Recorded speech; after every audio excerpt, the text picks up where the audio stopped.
Dress code लागू करने के फैसले पर सियासी संग्राम मचा हुआ है। ड्रेस कोड को लेकर मजहबी रंग दिया जा रहा है। फैसले को धार्मिक स्वतंत्रता का उल्लंघन बताकर सियासत की जा रही है, जबकि सरकार कह रही है कि ड्रेस कोड समानता और अनुशासन के लिए लागू किया जा रहा है। इस फैसले पर सियासी पार्टियों से लेकर मौलानाओं की ओर से बयानबाजी का सिलसिला बढ़ता जा रहा है। लेकिन सवाल यह है कि यूनिफॉर्म को लेकर क्या 2027 के वोट बैंक का कोड खोजा जा रहा है? यह स्पेशल रिपोर्ट आप देखिए।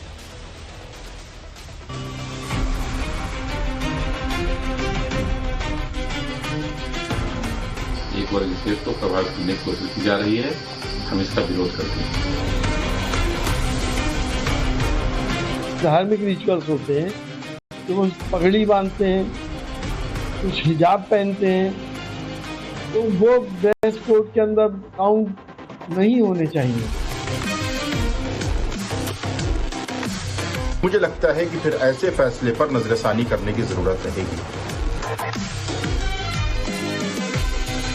बेशक होना चाहिए, हम इसका समर्थन करते हैं कि हर स्कूल में, कॉलेज में, मदरसों में ड्रेस कोड हो। हाँ, उसमें कुछ फिरका परस्त ताकतें उसके अंदर हिजाब जैसे शब्द को दाखिल करके हिंदू मुस्लिम का रंग देना चाहते हैं। उत्तर प्रदेश की महामहिम उत्तर प्रदेश के मुख्यमंत्री का ड्रेस कोड निर्धारित कराएं जो राजनेताओं के अनुरूप हो, न कि किसी मठ के मठाधीश के रूप में। समाजवादी पार्टी को अपना नाम नवाजवादी पार्टी रख लेना चाहिए। उत्तर प्रदेश के यूनिवर्सिटी और कॉलेजों में ड्रेस कोड लागू करने के मुद्दे पर यूपी का सियासी पारा चढ़ता जा रहा है। विरोध के नाम पर कोई ड्रेस कोड को मजहबी रंग दे रहा है, तो कोई यूनिफॉर्म को सरकार की तरफ से जबरन थोपा गया फैसला बता रहा है। जब से कॉलेजों में ड्रेस कोड को लागू करने का ऐलान हुआ है, तब से इस पर एक नई सियासी बहस छिड़ गई है। असदुद्दीन ओवैसी की पार्टी सीधे सीधे इसे हिजाब से जोड़ रही है और फैसले को धार्मिक स्वतंत्रता का उल्लंघन बता रही है। उत्तर प्रदेश में मुस्लिम महिलाओं को की शिक्षा को प्रभावित करने के लिए ये ड्रेस कोड लाना चाह रही है। उत्तर प्रदेश में शिक्षा का विकास के लिए काम नहीं हो रहा है। यूनिवर्सिटी कॉलेज में ड्रेस कोड लागू करके जाने क्या प्राप्त करना चाहते हैं। दरअसल ये सीधे सीधे फंडामेंटल राइट्स का उल्लंघन है। संविधान की आर्टिकल 19 और आर्टिकल 25 में धार्मिक स्वतंत्रता का अधिकार दिया गया है, जिसका यह उल्लंघन है। हर आदमी को अपने हिसाब से अपने ड्रेस पहनने का अधिकार है और उत्तर प्रदेश में आज के पहले ये व्यवस्था लागू नहीं थी। आज ये व्यवस्था लागू करके एक वर्ग विशेष को प्रभावित करने की कोशिश की जा रही है, हम इसका विरोध करते हैं। दरअसल राज्यपाल आनंदीबेन पटेल के निर्देश पर उच्च शिक्षा विभाग ने प्रदेश के सभी विश्वविद्यालयों और महाविद्यालयों में इसे लागू करने का ऐलान कर दिया है। फैसले के मुताबिक यूपी के सभी विश्वविद्यालयों और महाविद्यालयों में अब यूनिफॉर्म अनिवार्य होगा। यूनिवर्सिटीज और कॉलेजों में एकरूपता के साथ बेहतर शैक्षणिक संस्कृति विकसित करने के लिए ये व्यवस्था लागू होगी। ड्रेस कोड को लेकर सरकार की दलील है कि यूनिफॉर्म से छात्रों के बीच समानता आएगी, किसी भी प्रकार का ऊंच नीच या भेदभाव नहीं होगा। ड्रेस कोड से कॉलेजों में अनुशासन बढ़ेगा, शिक्षण संस्थानों में बेहतर माहौल बनेगा, अनुशासन की भावना को बढ़ावा मिलेगा। साथ ही इससे कॉलेज की मॉनिटरिंग मजबूत होगी और बाहरी लोगों की पहचान आसान होगी। छात्र वर्ग यानी स्टूडेंट्स क्लास होमोजीनियस क्लास है और यहाँ पर ऊंच नीच भेदभाव न दिखे, कोई अपने वस्त्रों से ही ऐसा प्रदर्शन ना करे कि कुछ लोगों में इन्फेरिटी कॉम्प्लेक्स आ जाए और कुछ लोग सुपीरियरिटी कॉम्प्लेक्स से ग्रसित होकर ऐसी हरकत ना करें। इसलिए आवश्यक है कि एक ड्रेस कोड हो और उस ड्रेस के वजह से किसी में भी ना तो हीन भावना आएगी, ना सुपीरियरिटी कॉम्प्लेक्स होगा और एक जो छात्र वर्ग होमोजीनियस क्लास माना जाता है उसका स्पष्ट प्रकटीकरण भी हो। लेकिन सरकार के इस फैसले पर सियासत तेज हो गई है। ड्रेस कोड के नाम पर मजहबी राग अलापा जा रहा है, धार्मिक परंपराओं की दुहाई दी जा रही है, हिजाब से जोड़कर सियासत की जा रही है। समाजवादी पार्टी के पूर्व सांसद एसटी हसन फैसले को मजहबी चश्मे से देख रहे हैं। तो समाजवादी पार्टी के प्रवक्ता मनोज यादव सीधे सीधे मुख्यमंत्री योगी आदित्यनाथ के भगवा पहनावे पर ही सवाल उठा रहे हैं। देखिए, जमीनी हकीकत यह है कि ये जमीन पे उतर नहीं पाएगा। यूथ जो है, जो ग्रेजुएशन कर रहे हैं, पोस्ट ग्रेजुएशन कर रहे हैं या रिसर्च कर रहे हैं, एमफिल कर रहे हैं, वो कोई मिलिट्री स्कूल के बच्चे नहीं हैं। ये वो फॉलो नहीं करेंगे, हमें तो ऐसा लगता है, क्योंकि बहुत बार ये कोशिश की गई कि यूथ को ड्रेस पहना दी जाए। ये कोशिशें सिर्फ हाई स्कूल इंटर तक तो कामयाब हुई, लेकिन उसके आगे नहीं हुई। दूसरा है कि आपके ड्रेस कोड के अंदर आप पैंट शर्ट या शलवार कुर्ता या जो भी आप उस पर लागू कर रहे हैं, बहुत से के रिचुअल्स ऐसे होते हैं, धार्मिक रिचुअल्स होते हैं कि वो पगड़ी बांधते हैं, कुछ हिजाब पहनते हैं, तो वो ड्रेस कोड के अंदर काउंट नहीं होने चाहिए। उनको उस बात की छूट मिलनी चाहिए। विश्वविद्यालयों में अगर ड्रेस कोड जारी करना था या किसी धर्म के एक ड्रेस कोड से बड़ी समस्या है, तो मैं तो इतना कहूंगा, सबसे पहले उन्हें राजनेताओं का ड्रेस कोड जारी कर देना चाहिए। वैसे बहुत पुराने समय से खादी पहनी जाती है, जो महात्मा गांधी जी ने शुरू की थी, लेकिन कुछ लोग तो लुंगी और कुर्ता पहन के चले आते हैं और भगवा रंग का पहन के मुख्यमंत्री पद पे बैठे हुए हैं। तो सबसे पहले उत्तर प्रदेश की महामहिम उत्तर प्रदेश के मुख्यमंत्री का ड्रेस कोड निर्धारित कराएं, जो राजनेताओं के अनुरूप हो, ना कि किसी मठ के मठाधीश के रूप में। जिस तरह से बयानबाजी हो रही है, उससे लग रहा है कि ड्रेस कोड के मुद्दे पर हर किसी को 2027 की चुनावी पिच दिख रही है। तुष्टीकरण और ध्रुवीकरण की कोशिश हो रही है। समाजवादी पार्टी ने न सिर्फ फैसले पर सवाल उठाए, बल्कि सीएम योगी के भगवा पहनावे पर भी सवाल उठा दिए। तो जवाब पूर्व कांग्रेस नेता और हिंदू धर्मगुरु आचार्य प्रमोद कृष्णम ने दिया। देखिए, समाजवादी पार्टी को अपना नाम नवाजवादी पार्टी रख लेना चाहिए। समाजवादी पार्टी के नेता बौखला गए हैं और जब से वेस्ट बंगाल में ममता दीदी की हार हुई है, तब से वो घबराए हुए हैं। सपने में भी उन्हें योगी आदित्यनाथ और नरेंद्र मोदी दिखते हैं। जहां तक स्कूल में ड्रेस कोड लागू होने का फैसला है, इसको अप्रिशिएट करना चाहिए। कॉलेज हो या महाविद्यालय, वहां बच्चे पढ़ाई करने जाते हैं। बच्चों के बेहतर भविष्य का निर्माण किया जाता है। बच्चों को भेदभाव से दूर रखने की सीख दी जाती है। लेकिन दुर्भाग्य है कि सियासत चमकाने के लिए कॉलेज और महाविद्यालयों को भी मजहबी अखाड़ा बनाया जा रहा है। सवाल है कि ड्रेस कोड के मुद्दे पर सियासत क्यों हो रही है? क्या कानून और नियमों की आड़ में सचमुच किसी खास वर्ग को निशाना बनाया जा रहा है? ड्रेस कोड में हिजाब को जोड़कर मजहबी रंग क्यों दिया जा रहा है?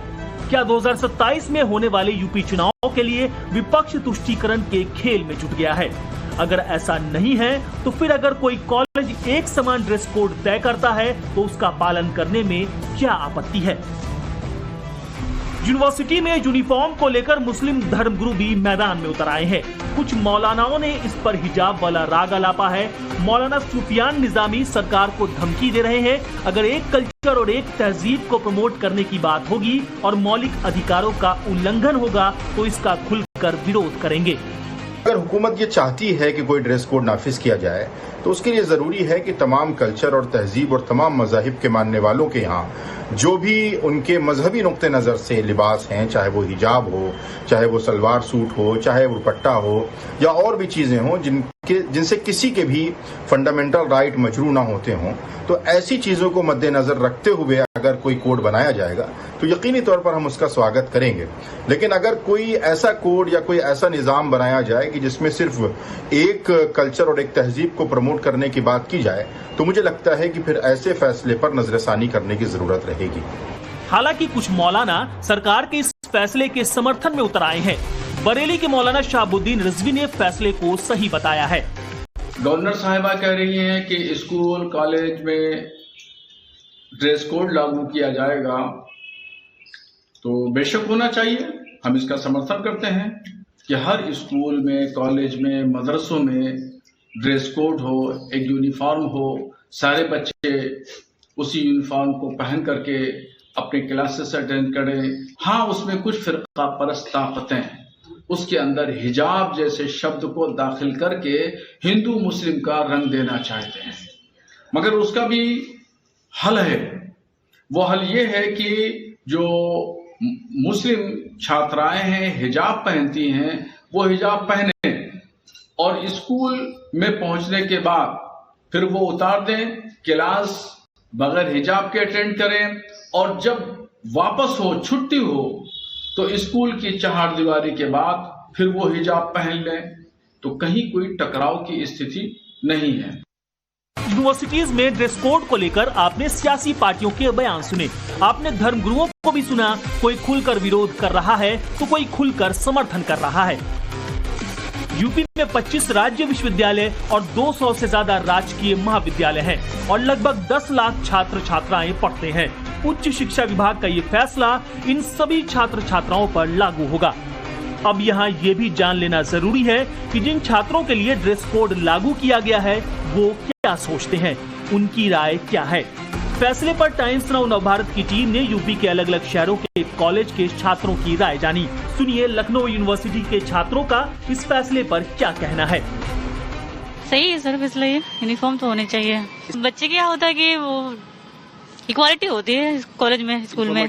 हाँ, ठीक भी है और नहीं भी है, क्योंकि स्टूडेंट जो है ग्रेजुएशन के बाद, ग्रेजुएशन के टाइम पे अपना मतलब अपने हिसाब से अपना कपड़ा चूज कर सकते हैं, ये भी सही है। और अगर एक ड्रेस कोड रहेगा तो ये भी सही रहेगा यूनिवर्सिटी के लिए, क्योंकि तरह तरह के आप परिधान पहन के आते हैं तो इससे एक यूनिवर्सिटी में जो है एक समान हो जाएगी चीजें। बिल्कुल सही फैसला है, क्योंकि आप रिप्रेजेंट कर रहे हो किसी भी चीज को तो आपको ये किसी को बताने की जरूरत नहीं है आप किस जगह से, तो इसके लिए भी अच्छी चीज है। लोग को ये तो पता चलेगा कि हाँ कि हम लोग पढ़ रहे हैं और कहाँ पढ़ रहे हैं, ये सब जानने के लिए यूनिफॉर्म पहनना चाहिए। आई थिंक यूनिवर्सिटीज में ऐसा मैंडेटरी नहीं होना चाहिए। यूनिवर्सिटी में अब एकदम से ड्रेस लगा दिया है इन लोगों ने, लगता है ड्रेस सही है नहीं है? नहीं। लखनऊ यूनिवर्सिटी के छात्रों को आपने सुना, कुछ छात्रों ने ड्रेस कोड को जरूरी बताया तो कुछ ने ड्रेस कोड पर ही सवाल उठा दिए।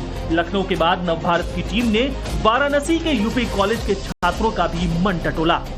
एक ड्रेस कोड रहेगा तो भारतीय सनातन संस्कृति को भी लोग प्रदर्शित करेंगे और जो आपस में जो एक नियंत्रण का भाव रहेगा लोगों के अंदर कि कोई उच्च नीच, अमीरी गरीबी और जाति और धर्म में नहीं बंट पाए। ड्रेस कोड रहेगा तो उससे जो है विद्यार्थी के अंदर एक हीनता की भाव नहीं आएगी कि नहीं ये जो है इनके पास अच्छा कपड़ा है, ये ठीक ठाक से वेल मेंटेन होकर के आए हैं, मेरे पास नहीं है, मैं जूता पहन के नहीं आया हूँ। जो भी विश्वविद्यालय है उससे एफिलेटेड जितने भी विश्व कॉलेजेज हैं उन सब में एक प्रॉपर जो है ड्रेस कोड होना बिल्कुल जरूरी है। तो ये कॉन्फिडेंस लेवल को भी बढ़ाता है और जो है आपस में समानता का भाव भी आता है। ड्रेस कोड से ज्यादा ही रहता है, डिसिप्लिन रहेगा। ड्रेस कोड बहुत ही अच्छा है, जरूरी है। इससे मतलब कोई हिंदू मुस्लिम अलग अलग सब पहन के आते हैं अपने हिसाब से, किसी पर ज्यादा अच्छे पैसे हैं जैसे आपने बताया तो अच्छे सूट बूट पहन के आ रहा है, सारे एक तरीके से मेंटेन होके चलेंगे। मुरादाबाद के हिंदू कॉलेज के छात्रों ने कहा कि ड्रेस कोड को मजहबी रंग देना सही नहीं है। होना चाहिए उनका भविष्य सुधारने के लिए अच्छी बात है लागू जो ताकि ड्रेस कोड बहुत अच्छी बात। गाइडलाइन सबके लिए होनी चाहिए, वो तो सबके लिए एक माना जाता है। तो आप क्या मानते हैं, गाइडलाइन को सही मानते हैं? हाँ, गाइडलाइन ठीक भी है और नहीं भी एक तरह से, क्योंकि हर किसी की अपनी अपनी चॉइस है ना। विरोध नहीं करना चाहिए क्योंकि मुस्लिम कंट्रीज ने खुद भी अपनी कंट्रीज में वो बैन कर रखा है, जो वो पहनते हैं ऊपर उसको कई मुस्लिम कंट्रीज ने भी बैन कर रखा है। तो इससे उससे धार्मिक उससे न जोड़ा जाए। ये जो है ड्रेस कोड तो सभी के लिए जरूरी होता है, तो ड्रेस तो पहननी चाहिए। सिर्फ एक स्पेशल कम्युनिटी को अगर बोला गया होता तो होता ना टारगेट, अब तो सारी कम्युनिटी को ही बोला गया, सभी पहनेंगे चाहे हिंदू हो, मुस्लिम हो या सिख हो। ज्यादातर छात्र ड्रेस कोड होने के फैसले के साथ दिख रहे हैं। थोड़ा बहुत विरोध के स्वर भी उठ रहे हैं, लेकिन सवाल है कि इस पे सियासत क्यों हो रही है। विपक्ष इसे धार्मिक स्वतंत्रता के अधिकार का मुद्दा बना रहा है तो सत्ता पक्ष अनुशासन की बात कर रहा है। कॉलेज यूनिवर्सिटी के नाम पर क्या अपने अपने वोट बैंक का कोड सेट कर 2027 की चुनावी बिसात बिछाई जा रही है। लखनऊ से विनोद मिश्रा, वाराणसी से आशुतोष सिंह, मुरादाबाद से राकेश सिंह के साथ bureau report, times now Navbharat.